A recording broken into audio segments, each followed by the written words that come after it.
ಪ್ರತಿದಿನ ದೀಪ ಹಚ್ಚಿ ಇಷ್ಟ ದೇವರುಗಳನ್ನು ಪೂಜಿಸೋದು ನಮ್ಮ ಹಿಂದೂ ಧರ್ಮದ ನಂಬಿಕೆ. ಜೈನರು, ಬೌದ್ಧರು ಕೂಡ ಪೂಜೆಯನ್ನು ಮಾಡ್ತಾರೆ. ಪ್ರತಿದಿನವೂ ಒಂದೊಂದು ದೇವರನ್ನ ನಾವು ಪೂಜಿಸ್ತೀವಿ. ಹಿಂದೂಗಳಲ್ಲಿ ಪ್ರತಿ ವಾರ ಕೂಡ ಪ್ರತಿಯೊಂದು ದೇವರಿಗೂ ವಿಶೇಷವಾದ ಮಹತ್ವವನ್ನು ನೀಡಲಾಗಿದೆ. ಕೆಲವು ವಿಶೇಷ ಸಂದರ್ಭಗಳಲ್ಲಿ ವಿಶೇಷ ಪೂಜೆಯನ್ನು ಸಲ್ಲಿಸ್ತೀವಿ. ಅಂದರೆ ಲಕ್ಷ್ಮೀ ಪೂಜೆ, ಗೌರಿ ಪೂಜೆ, ಗಣೇಶನ ಪೂಜೆ, ವ್ರತಗಳ ಸಂದರ್ಭದಲ್ಲಿ ಮಾಡುವಂತಹ ಪೂಜೆ, ದೀಪಾವಳಿ ಸಮಯದಲ್ಲಿ ಮಾಡುವ ಪೂಜೆ, ಹೀಗೆ ವಿಶೇಷ ಸಂದರ್ಭಗಳಿಗೆ ತಕ್ಕ ಹಾಗೆ ಪೂಜೆಯ ವಿಧಾನ ಬದಲಾಗುತ್ತೆ. ಆದರೆ ದಿನನಿತ್ಯದ ಪೂಜೆಯಲ್ಲಿ ದೊಡ್ಡ ಬದಲಾವಣೆ ಏನಿರೋದಿಲ್ಲ. ಹಾಗಾದರೆ ಪ್ರತಿನಿತ್ಯ ಮಾಡುವಂತಹ ಪೂಜೆ ಹೇಗಿರಬೇಕು? ಮನೆಯಲ್ಲಿ ದಿನ ಎಷ್ಟು ಹೊತ್ತಿಗೆ ಪೂಜೆಯನ್ನು ಮಾಡಿದರೆ ಒಳ್ಳೆಯದು, ಯಾವಾಗ ಮಾಡಬಾರ್ದು ಅನ್ನೋದ್ರ ಬಗ್ಗೆ ಇವತ್ತಿನ ವಿಡಿಯೋದಲ್ಲಿ ಮಾಹಿತಿಯನ್ನು ಕೊಡಲಾಗಿದೆ. ನಮಸ್ಕಾರ ಸ್ನೇಹಿತರೆ, ಎಲ್ರಿಗೂ ಮಾನು ಮನೋಜ್ ಕನ್ನಡ ಯೂಟ್ಯೂಬ್ ಚಾನಲ್ಗೆ ಸ್ವಾಗತ. ಪೂಜೆಗೆ ಕೆಲವು ಸಮಯ ಕೂಡ ಇದೆ, ಅದರ ಬಗ್ಗೆ ನಿಮಗೆ ತಿಳಿಸ್ಕೊಡ್ತೀವಿ. ಪೂಜೆಯನ್ನು ಯಾವ ಸಮಯದಲ್ಲಿ ಮಾಡಬೇಕು, ಹೇಗೆ ಮಾಡಬೇಕು ಅನ್ನೋದನ್ನು ನೋಡೋಣ. ಬೆಳಗ್ಗೆ 4:30ರಿಂದ 5 ಗಂಟೆ, ಇದನ್ನು ಬ್ರಾಹ್ಮಿ ಮುಹೂರ್ತ ಅಂತ ಕರೀತಾರೆ. ಈ ಸಮಯದಲ್ಲಿ ಪೂಜೆ ಮಾಡಿದ್ರೆ ತುಂಬಾ ಒಳ್ಳೆಯದು. ಆದರೆ ಇವತ್ತಿನ ದಿನನಿತ್ಯದ ಜಂಜಾಟದಲ್ಲಿ ಪ್ರತಿದಿನ ಅಷ್ಟು ಹೊತ್ತಿಗೆ ಎದ್ದು ಮಾಡೋದು ತುಂಬಾ ಕಷ್ಟಕರವಾಗಿರುತ್ತೆ. ಆರೋಗ್ಯ ಕೂಡ ನಮಗೆ ಸಹಕರಿಸೋದಿಲ್ಲ. ಆದರೆ ಕೂಡ ನಮ್ಮ ಕೈಯಲ್ಲಿ ಆದರೆ ಆ ಸಮಯದಲ್ಲಿ ಪೂಜೆಯನ್ನು ಮಾಡಿದ್ರೆ ಬಹಳನೇ ಒಳ್ಳೆಯದು ಅಂತ ಹೇಳುತ್ತೆ ಹಿಂದೂ ಧರ್ಮದಲ್ಲಿ. ಹಾಗೆ ಆ ಸಮಯದಲ್ಲಿ ಆಗಲಿಲ್ಲ ಅಂದರೆ ಬೆಳಗ್ಗೆ 9 ಗಂಟೆಯ ಒಳಗಡೆ ಆದರೂ ಪೂಜೆಯನ್ನು ಮಾಡಬೇಕು. ಅದು ಮೀರಿದ್ರೆ ಮಧ್ಯಾಹ್ನ 12 ಗಂಟೆ ಒಳಗೆ ಪೂಜೆಯನ್ನು ಮುಗಿಸ್ಕೊಳ್ಬೇಕು. ಅದರ ನಂತರ ಮಾಡುವ ಪೂಜೆ ದೇವರಿಗೆ ಸಲ್ಲೋದಿಲ್ಲ ಅನ್ನೋದು ನಂಬಿಕೆ. ಇನ್ನು ಸಂಜೆ 4:30ರಿಂದ 6 ಗಂಟೆಯ ಒಳಗೆ ಮಾಡಬೇಕು. ಇದನ್ನು ಸಂಧ್ಯಾ ಪೂಜೆ ಅಂತ ಕರೀತಾರೆ.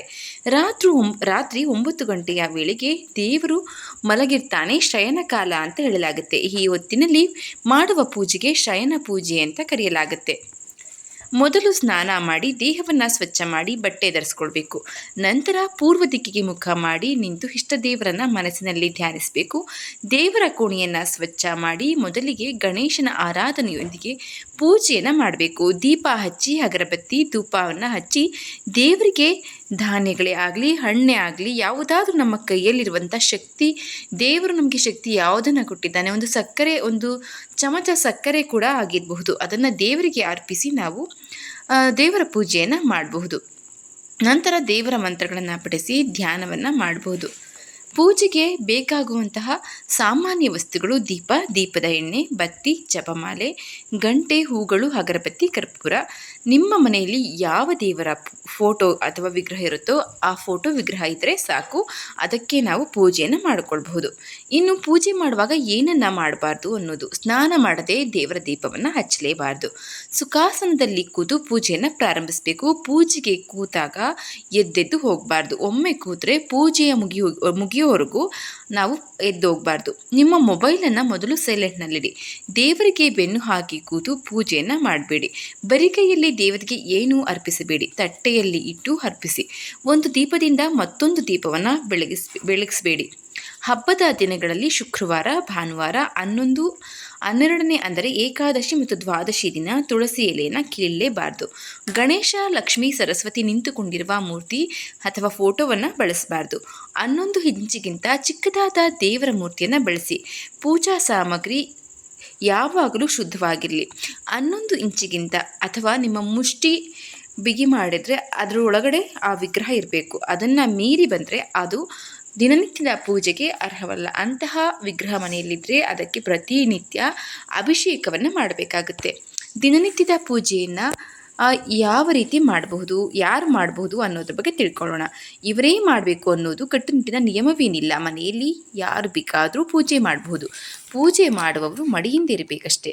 ಬೆಳಗ್ಗೆ ಎದ್ದು ಸ್ನಾನ ಮಾಡಿದ ಬಳಿಕವಷ್ಟೇ ಪೂಜೆಯನ್ನು ಮಾಡಬೇಕು.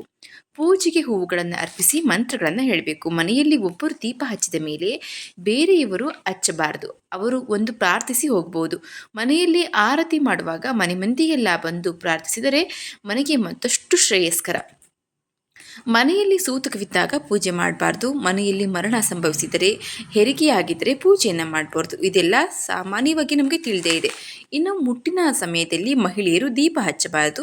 ಮುಟ್ಟಿನ ಸಮಯದಲ್ಲಿ ರಜಹಂಶ ಅಧಿಕವಾಗಿರುತ್ತೆ. ಇದು ಸಾತ್ವಿಕ ಶಕ್ತಿ ಮೇಲೆ ಪ್ರಭಾವ ಬೀರುತ್ತೆ. ಆದ್ದರಿಂದ ಪೂಜೆಯನ್ನು ಮಾಡಬಾರ್ದು ಅಂತ ಹೇಳಲಾಗುತ್ತೆ. ಹೀಗೆ ನಾವು ಪೂಜೆ ಮಾಡಬೇಕಾದ್ರೆ ಕೆಲವೊಂದು ನಿಯಮಗಳನ್ನು ಪಾಲಿಸಿಕೊಂಡು ಪೂಜೆ ಮಾಡಬೇಕು. ಈ ಎಲ್ಲ ನಿಯಮಗಳನ್ನು ಪಾಲಿಸಿ ಪೂಜೆಯನ್ನು ಮಾಡಿದ್ರೆ ಮನೆಯಲ್ಲಿ ಬೇಗನೆ ಒಳ್ಳೆಯ ಪರಿಣಾಮಗಳನ್ನು ಕಾಣಬಹುದು. ಈ ಮಾಹಿತಿ ನಿಮ್ಗೆ ಇಷ್ಟವಾಗಿದ್ದರೆ ದಯವಿಟ್ಟು ಶೇರ್ ಮಾಡಿ, ಲೈಕ್ ಮಾಡಿ. ವಿಡಿಯೋ ಬಗ್ಗೆ ನಿಮ್ಮ ಅನಿಸಿಕೆ ಅಭಿಪ್ರಾಯವನ್ನು ಕಮೆಂಟ್ ಬಾಕ್ಸ್ನಲ್ಲಿ ತಿಳಿಸಿ. ಚಾನಲ್ನ ಸಬ್ಸ್ಕ್ರೈಬ್ ಮಾಡ್ಕೊಂಡೆ ನೋಡ್ತಾ ಇದ್ದರೆ ದಯವಿಟ್ಟು ಸಬ್ಸ್ಕ್ರೈಬ್ ಮಾಡಿಕೊಂಡು ನೋಡಿ, ಪಕ್ಕದಲ್ಲೇ ಇರುವಂತಹ ಬೆಲ್ ಬಟನನ್ನು ಒತ್ತಿ ಮುಂದಿನ ಹೊಸ ವಿಡಿಯೋ ನೋಟಿಫಿಕೇಷನ್ಗಾಗಿ. ಮುಂದಿನ ವಿಡಿಯೋದಲ್ಲಿ ಸಿಗೋಣ. ಅಲ್ಲಿಯವರೆಗೂ ಧನ್ಯವಾದಗಳು.